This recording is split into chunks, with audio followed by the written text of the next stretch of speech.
Hello dear students, welcome to my YouTube channel that name is Accountancy from A। आज का जो topic होगा वो क्लास 11th के लिए होगा। Start. Voucher. Voucher is an evidence of transactions having taken place. कहने का मतलब ये वाउचर होता क्या है? वाउचर ट्रांजैक्शंस का एक एविडेंस होता है, एक सबूत होता है, ठीक है, जिसे हम as a evidence show off कर सकते हैं लोगों के सामने कि भाई मेरे पास ये एविडेंस है कि मैंने ये ट्रांजैक्शंस किए हैं। क्लियर है? जैसे it is of two types, first source voucher and the second one is accounting voucher. Source voucher जैसे बिल होता है, आपने कोई ट्रांजैक्शन किया, आप कुछ बाय करने गए, ठीक है ना, तो क्या मिलता है आपको? बिल दिखाता है कि ये आपका बिल है। हम्म तो ये क्या है? ये जो बिल है ये क्या है आपके लिए? एक एविडेंस है कि आपने ये ट्रांजैक्शन किया है। क्लियर? जब आप पेमेंट कर देते हो तो फिर आपको क्या मिलती है? एक रिसिप्ट मिलती है, तो ये भी एक एविडेंस ही होता है। ज़्यादा कोई हार्ड एंड फास्ट रूल नहीं है वाउचर में। क्लियर है? एंट्री। फर्स्ट पढ़िए। फर्स्ट कॉलम में मैंने यहाँ 3 कॉलम्स मेंटेन किए हैं, entry, solvent and insolvent. First पढ़िए एंट्री। ट्रांजैक्शंस और event when recorded is known as entry. जैसे मैंने कोई ट्रांजैक्शन किया, फॉर एग्ज़ाम्पल 100 रुपीज़ का गुड्स बाय किया, 100 रुपये का कोई सामान ख़रीदा, तो इस ट्रांजैक्शंस को आप क्या करोगे? रिकॉर्ड करोगे। कहाँ पर? जर्नल में। कैसे? जब ट्रांजैक्शंस को आपको प्रैक्टिकल वे में बताए जाएंगे क्वेश्चंस, तो आपको चीज़ें क्लियर कट हो जाएंगी। तो इस रिकॉर्ड करने के प्रोसेस को आप क्या बोलते हो? Entry. Clear? Solvent. A person who is in a position to pay his debt. ठीक है ना? एक ऐसा पर्सन जो अपने डेट को, अपने कर्ज को, अपनी लाइबिलिटी को पे करने की पोजीशन में है, that is called solvent. Insolvent just opposite, a person who is not in a position to pay his debt. एक ऐसा पर्सन जो अपनी लाइबिलिटी को, अपने डेट को, अपने कर्ज को चुकाने की हालत में नहीं है, that is called insolvent. Clear? Proprietor. The person who invest amount in the business and all risk and bears all the risk, that is called proprietor. एक ऐसा पर्सन जो बिजनेस के ऊपर कैपिटल का इन्वेस्टमेंट करता है और सारा रिस्क भी अकेले ही बियर करता है, उसे हम क्या कहते हैं? प्रोपराइटर। देखिए यहाँ पे एक प्रोपराइटर मैंने बनाया कार्टून टाइप का, बगल में बिजनेस है और उसने 1 लाख की कैपिटल का इन्वेस्टमेंट किया है। इस इन्वेस्टिंग कैपिटल को जिस पर्सन ने इन्वेस्ट किया है उसे हम क्या कहते हैं? That is called proprietor. Books of account कुछ नहीं, सिंपल है, books in which transactions are recorded और पोस्टेड। यार ऐसी बुक, ऐसी किताब जिसके अंदर आप ट्रांजैक्शंस को रिकॉर्ड करते हो, that is called books of account. Mainly यहाँ मैंने 2 मेंशन किए हैं, और भी होती हैं। आप प्रीवियस लेक्चर में जाकर देखो, जर्नल किस बेस्ड पर बनाई जाती हैं, लेजर किस बेस्ड पर बनाए जाते हैं, हाँ, ट्रायल बैलेंस किस बेस्ड पर बनाए जाते हैं। ट्रांजैक्शंस को जब रिकॉर्ड करना होता है हम क्या क्रिएट करते हैं? जर्नल। ट्रांजैक्शंस को जब क्लासिफाई करना होता है हम क्या क्रिएट करते हैं? लेजर। ट्रांजैक्शंस को जब समराइज करना होता है हम क्या क्रिएट करते हैं? Trial balance. आप जाकर देखो मेरे प्रीवियस लेक्चर्स को। फिनेंशियल स्टेटमेंट और फाइनल अकाउंट।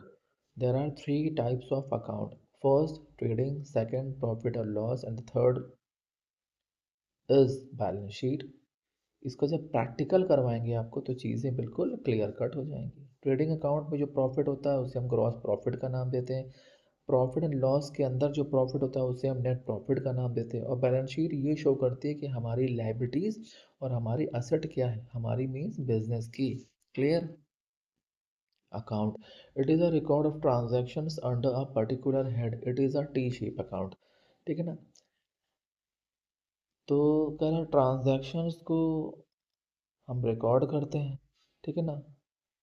एक होता है, और ये टी शेप अकाउंट देखा, टी बना हुआ है तो लेफ्ट हैंड साइड पर डेबिट होता है एंड राइट हैंड साइड पर क्रेडिट होता है। देखिए लिखा है debit, left side of an account is called debit, right side of an account is called credit, ठीक है।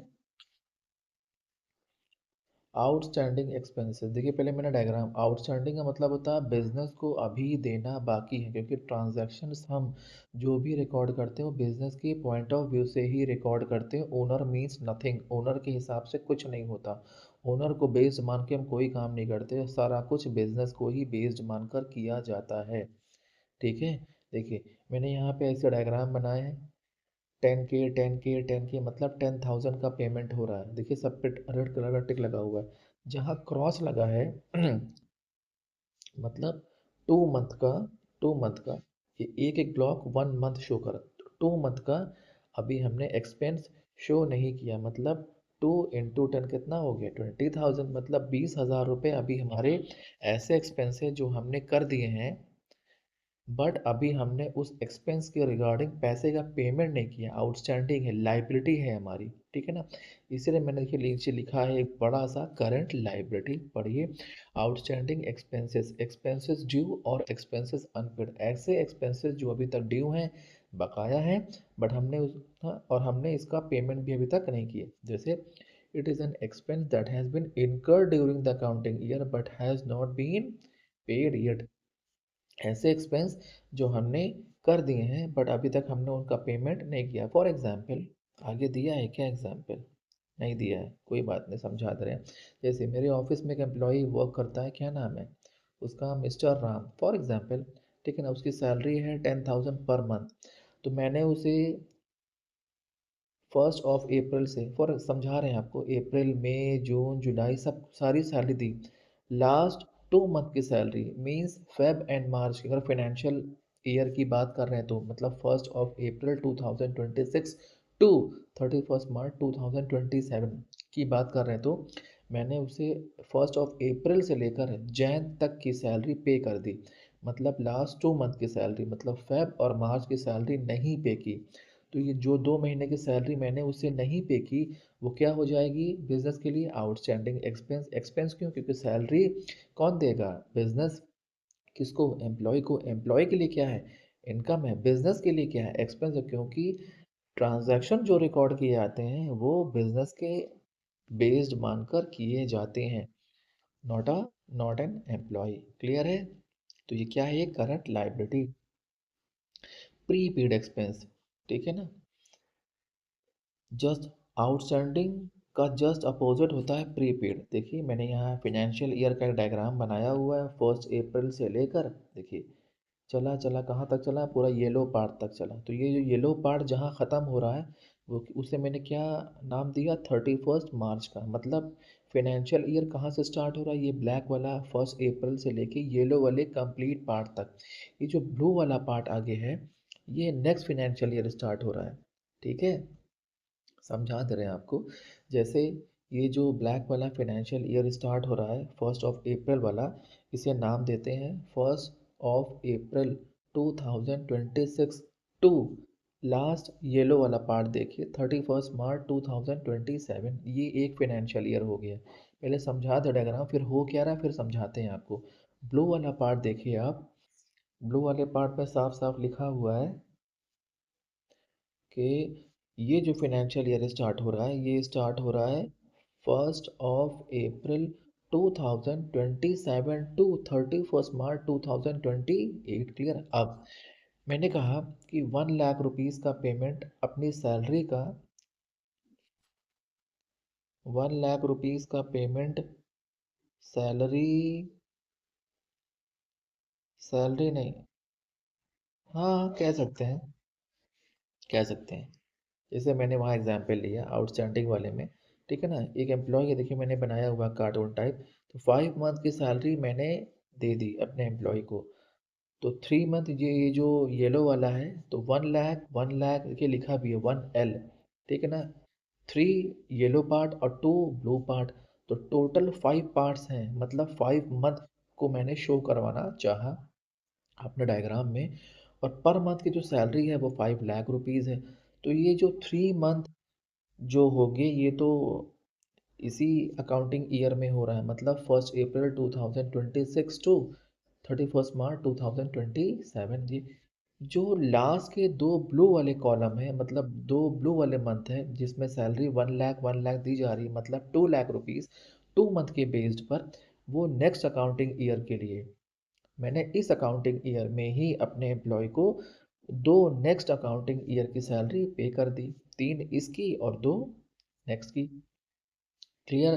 स्टोरी समझ में आई? अब देखिए, paid in advance benefit next accounting है, तो इसका जो बेनिफिट मिलेगा, ये जो 2 मंथ का, ये मुझे कब मिलेगा? नेक्स्ट अकाउंटिंग ईयर में मिलेगा। क्लियर है? Meaning it is an expense that has been paid in advance. ये एक ऐसा एक्सपेंस होता है जो आप एडवांस में ही पे कर चुके होते हो, and benefit of which will be available in next accounting year, और इसका बेनिफिट आपको कब मिलेगा? नेक्स्ट अकाउंटिंग ईयर में। क्लियर? देख लो आप, पूरा डायग्राम बना हुआ है। प्रीपेड सैलरी 2 लाख, मतलब नेक्स्ट अकाउंटिंग वाली ब्लू वाली 2 लाख, और टोटल की बात करें तो 5 लाख, मतलब 5 मंथ, 1 लाख इंटू 5। क्लियर है? थ्री सैलरी, मतलब 3 मंथ की सैलरी येलो वाली, 2 मंथ की सैलरी ब्लू वाली। Clear? That is called current asset. ये कंपनी के लिए क्या है, सॉरी बिजनेस के लिए क्या है? असेट है। कॉस्ट ऑफ गुड्स सोल्ड, देखिए दो चीज़ें हैं, revenue from operations and cost of goods sold, दो चीज़ें हैं इसमें। अब इसका फॉर्मूला होता है कॉस्ट ऑफ गुड्स सोल्ड का निकालने का। देखिए, gross profit is equal to revenue from operations minus cost of goods sold. मैंने कहा, मैंने 50 रुपये, देखिए डायग्राम देखिए, मैंने कहा 50 रुपीज़ का बिजनेस ने गुड्स सोल्ड कर दिया, मतलब रेवेन्यू फ्रॉम ऑपरेशन, जो ऑपरेशन हुआ, जो बिजनेस ने काम किया, उसका रेवेन्यू, उसकी सेल कितनी है? 50। फॉर्मूला पहले समझ लीजिए, ग्रॉस प्रॉफिट का revenue from operations minus cost of goods sold, ठीक है ना? तो 50 रुपीज़ का रेवेन्यू हुआ, मतलब सेलिंग हुई, लेस 40 रुपीज़ उस ऑपरेशन पर कॉस्टिंग आई, मतलब उस चीज़ को, उस सामान को बना, जो सामान बेचा है कंपनी ने, उस सामान को बनाने का कॉस्टिंग कितनी आई? 40। बेचना, बेचा कितने पे? 50। माइनस कर देंगे, जो आएगा वो कितना बचेगा? 10। 10 क्या हो गया आपका? इनकम भी कह सकते हैं और प्रॉफिट भी कह सकते हैं। तो रेवेन्यू फ्रॉम ऑपरेशन की डेफिनेशन क्या है? Revenue earned from the operation activity. Revenue को आप सेल भी कहते हो। क्लियर? तो लेक्चर्स आपको अगर अच्छे लगे हो तो please subscribe my channel that name is accountancy from A. Thank you.